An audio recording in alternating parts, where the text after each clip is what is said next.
To access dashboards, log into your administrator account, then click the Dashboard button at the top of the page. MobyMax Dashboards lets you view charts and graphs that show usage, progress, skills, and predicted growth at the school, classroom, and student level. Within each level, you can choose to view data for all modules or any individual module. At the school and classroom levels, select from dashboard categories on the left side of the window to see data on usage, activity, and skills. When you select any of the reports in each category, you will see the data clearly displayed in a chart or graph.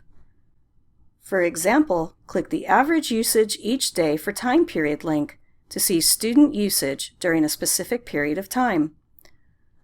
By hovering over the graph, you can quickly see the results.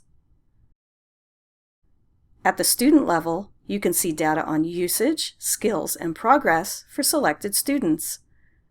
For example, select a student, then click the Total Skills Completed in each module link.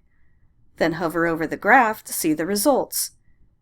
You can also click the Chart Details link to see a printable version of the report, which makes it easy to share student results during parent conferences. Finally, you can designate any of the reports as a favorite by clicking the star next to the name of the report, making it easy to quickly view the information you find the most valuable.